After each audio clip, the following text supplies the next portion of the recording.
మొదటి కొరింథీ పత్రిక 2:2 మేము సిలువ వేయబడిన యేసుక్రీస్తు తప్ప మీ మధ్యన ఏది ఎరగమన్నారు. అపోస్తులలో ఎప్పుడూ కూడా సిలువ వేయబడినటువంటి క్రీస్తును తప్ప సమాజంలో సంఘాలలో మరొకటి ఏది ప్రకటించలేదు. నేడు దీనికి భిన్నంగా తమను తాము చూపించుకోవటం, తమ మినిస్ట్రీ గొప్పదని చెప్పుకోవటం, తమ యొక్క చర్చిలు ఎంత గొప్పవో చూపించుకోవటం, తమ్మును తాము హెచ్చించుకోవడమే తప్ప క్రీస్తును చూపించేటువంటి సేవ ఎక్కడుంది? క్రీస్తును చూపించేటువంటి సంఘాలు ఎక్కడున్నాయి? ఈ రోజున ఎవరు మహింపరచబడుతున్నారంటే పాస్టర్స్ ఎక్కువ మహింపరచబడుతున్నారు. లేకపోతే వాళ్ళకి సంబంధించిన వాళ్ళు ఎవరినో ఒకరు పిలుస్తారు. వారిని స్టేజ్ మీద ఎక్కించి ఏం చేస్తారంటే వీళ్ళు గొప్పతనాలు చెప్పించుకుంటూ ఉంటారు. ఇవన్నీ కూడా క్రీస్తుకు సంబంధించినవి కాదు. ఎందుకనంటే బైబిల్ ఖచ్చితంగా చెప్తుంది, మనం ఏదైనా చూపించాలంటే సమాజానికి, లోకానికి, సంఘానికి యేసుక్రీస్తునే చూపించాలి.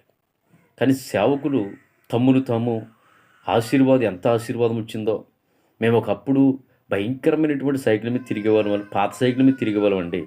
ఈ రోజున లగ్జరీ కారు మీద తిరుగుతున్నాం. ఇది ఆశీర్వాదం అని చెప్పుకునేవాళ్ళు.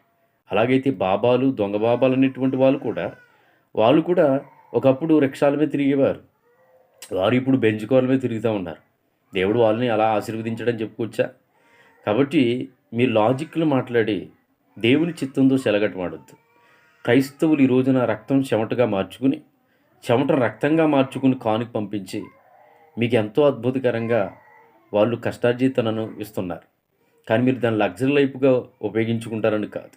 ఎందుకనంటే సేవకుడు తిని సంఘానికి మేలు చేస్తాడని, బీదలైన వారిని ఆదుకుంటాడని ఎంతోమంది విశ్వాసులు తమ కష్టార్జితాన్ని మీకు ఇస్తున్నారు.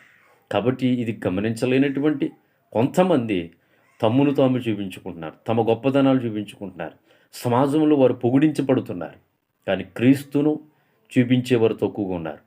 ఏ సేవకుడైతే యేసుక్రీస్తును చూపిస్తాడో అదే నిజమైనటువంటి సేవ.